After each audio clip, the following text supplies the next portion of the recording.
Ketua Umum DPP PDI Perjuangan Megawati Soekarnoputri mengkritik Komisi Pemberantasan Korupsi (KPK) yang menetapkan status tersangka Sekretaris Jenderal DPP PDI Perjuangan Hasto Kristianto. Menurut Megawati, KPK hanya fokus mengubek-ubek atau mencari-cari kesalahan Hasto, tetapi KPK mendiamkan tersangka kasus lain. Megawati juga menuding bahwa tidak ada perkembangan berarti dalam kasus Hasto, tetapi terus menjadi bahan pemberitaan media massa. Selain itu, Megawati juga mengkritik KPK yang hanya menangani kasus-kasus kecil. Semestinya, KPK mengusut kasus-kasus besar dengan kerugian keuangan negara triliunan rupiah. Kritik tersebut disampaikan Megawati Soekarnoputri saat menyampaikan pidato di acara HUT ke-52 PDI Perjuangan yang digelar di Sekolah Partai PDI Perjuangan Lenteng Agung, Jakarta pada Jumat 10 Januari 2025. Kritik Megawati Soekarnoputri ditanggapi santai oleh Direktur Penyidikan KPK Brigjen Pol Asep Guntur Rahayu. Asep menegaskan KPK tetap fokus pada penyidikan kasus tersangka Hasto Kristianto dengan memeriksa saksi-saksi, mencari bukti-bukti, dan melakukan serangkaian upaya paksa seperti penggeledahan dan penyitaan barang bukti. Seluruh proses hukum ini dimaksudkan untuk melengkapi unsur-unsur pasal-pasal dalam dua kasus yang disangkakan terhadap Hasto Kristianto. Pernyataan ini disampaikan Asep Guntur Rahayu saat konferensi pers di Gedung Merah Putih KPK Jakarta pada Jumat malam 10 Januari 2025. Loh KPK, masa nggak ada kerjaan lain? Hah? Yang dituding, yang diubrek-ubrek hanya Pak Hasto gue. Ayo wartawan, tulis itu.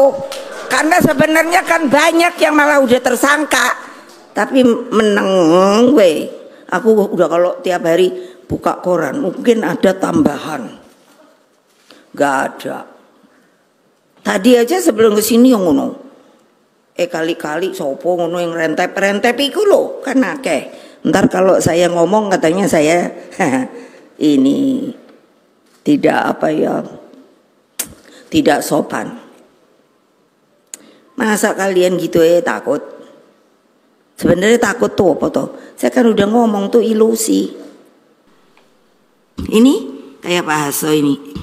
Aku tuh sampai mikir, lah ngopo tuh kayak orang tersangka aja nggak banyak loh. Yang digoleki dia aja. Terus dia itu ngambilnya opo itu. Coba pikir apa? Sana sebagai one team press tuh apa ngomong dah. Kemanakah hukum di Republik Indonesia ini ketika setelah berdirinya KPK dengan gampang orang hanya bisa mengambil tanpa dengan hati nurani. Toh yang mesti diambil yang memang yang salah. Lah iya dong. Dia bilang, oh saya tatak bu, pokoknya demi partai, demi apa. Oh bukan begitu. Kamu punya hak hidup sebagai manusia. Lah iyalah.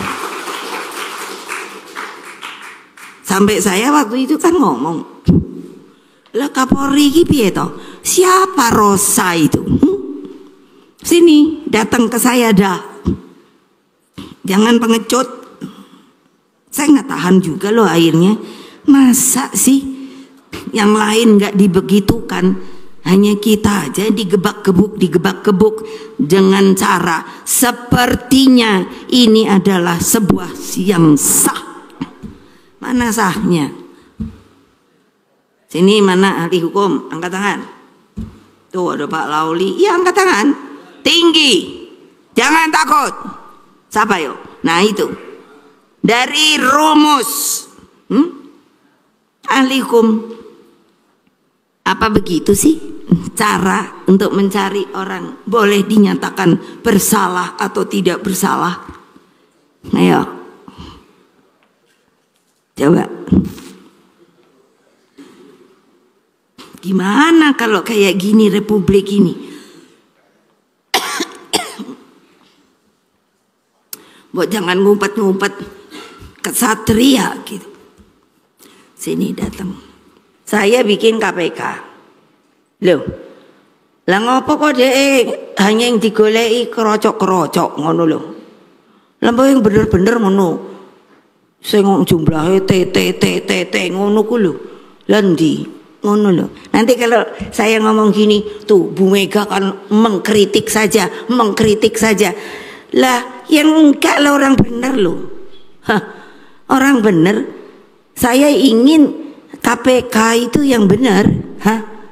Loh, yang bikin saya juga loh. Bingung saya. Kecuali orang lain. Untuk menjadikan KPK itu dipikir gampang. Enggak. Saya aja berantem dulu. Karena apa? Itu sifatnya ad hoc. Untuk apa? Untuk untuk membantu yang namanya polisi ini, gampang ngomongnya, polisi dan kejaksaan. Karena di dalam menjalankan tugasnya itu apa? Tidak maksimal. Lah kok sampai saiki ngono wae. Ibu Ketua Umum mengkritik penetapan tersangka. Bagi kami saat ini tidak, tentunya kritik kemudian juga apapun itu tidak dalam kapasitas kami untuk menanggapinya. Kami lebih fokus kepada bagaimana untuk memenuhi atau melengkapi setiap unsur-unsur pasal yang dipersangkakan. Jadi konstruksi perkara yang sedang kita bangun saat ini, kami lebih fokus ke situ. Jadi pemeriksaan saksi-saksi, tersangka, upaya paksa lain, penggeledahan, penyitaan dan lain-lain dimaksudkan untuk kita benar-benar mencari informasi dan juga bukti-bukti terkait dengan perkara yang sedang kita tangani. Menyoroti pidatonya Ibu Ketua Umum, Bu Mega, yang mengkritik kinerja KPK, kenapa cari yang kecil-kecil, cari yang besar-besar.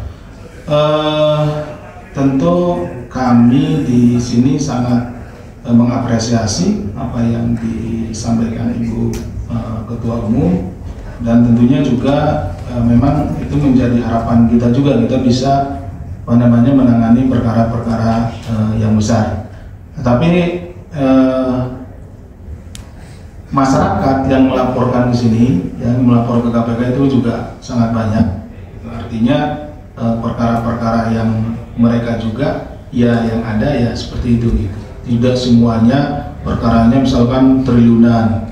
Kami juga berharapnya sih dapat perkara-perkara yang nilainya sangat besar. Tentu kami mengapresiasi apa yang disampaikan oleh Ibu Ketua Umum. Semoga kita juga ke depan bisa menangani atau ada laporan terkait dengan perkara-perkara yang besar.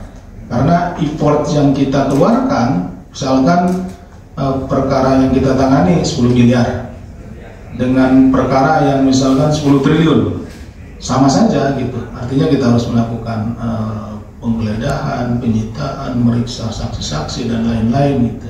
Sementara kerugiannya berbeda gitu, kecil seperti itu. Jadi ya semoga nanti ada informasi atau ada yang melaporkan kepada kita korupsi-korupsi atau mega korupsi gitu ya, kita bisa nangani. Karena kita juga tergantung dari laporan dari masyarakat, informasi yang kita tangani seperti itu. Terkait dengan tim hukum dari PDI Perjuangan ini, bahwa ada informasi terkait dengan menunjuk ya, jadi KPK menunjuk dan memaksa saksi untuk menguatkan untuk mengaitkan kepada bukan. Jadi begini Mbak, tentu kami di dalam atau penyidik di dalam melakukan penyidikan itu akan melakukan penyidikan secara profesional. Artinya kami juga tidak akan melakukan hal-hal yang dilarang hak maupun undang-undang yang lain. Kemudian tentu juga kita mempedomani hak asasi manusia dan peraturan-peraturan lainnya. Apa yang dilakukan oleh penyidik itu tidak dalam rangka menarget siapapun, tapi kita akan membuktikan dugaan, ini dugaan atau sangkaan, karena namanya tersangka. Kita harus membuktikan sangkaan terhadap orang yang jadi tersangka sesuai dengan pasal yang dipersangkakan. Ya. Jadi pasal yang dipersangkakan nanti kan ada unsur pasalnya. Nah, unsur pasalnya itulah yang kemudian kita carikan informasi, data, dan yang lainnya dari para saksi. Kita tugasnya bertanya saksi. Saksi juga tidak boleh dipengaruhi. Makanya di dalam berita acara ada satu pertanyaan. Nanti di akhir berita acara, setiap berita acara, apakah dalam memberikan keterangan saudara dipaksa atau merasa terpaksa? Ada pertanyaan itu di dalam berita acara. Jadi saksi itu harus bebas dari tekanan memberikan keterangan. Kenapa? Karena kalau saksi yang dipaksa di penyidikan, nanti pada saat di persidangan dia kemungkinan besar bisa mencabut keterangannya dan lain-lain gitu. Itu menjadi tidak valid keterangannya. Jadi kami penyidik tentu akan sangat profesional di dalam melaksanakan penyidikan ini, tidak hanya dalam perkara ini ya, di setiap perkara seperti itu. Karena memang nanti juga itu akan diuji di sidang pengadilan. Tapi kalau pendapat dan lain-lain, ya kami juga tidak dalam kapasitas untuk mengomentarinya. Ya nanti lihat saja di di persidangan seperti itu. Demikian laporan tim Teras Sabir Laluhu dari Gedung Merah Putih KPK Jakarta. Share, like, dan komen video ini. Ingat juga, subscribe dan like kanal YouTube Teras Sabir Laluhu serta nyalakan loncengnya untuk mendapatkan berita-berita selanjutnya.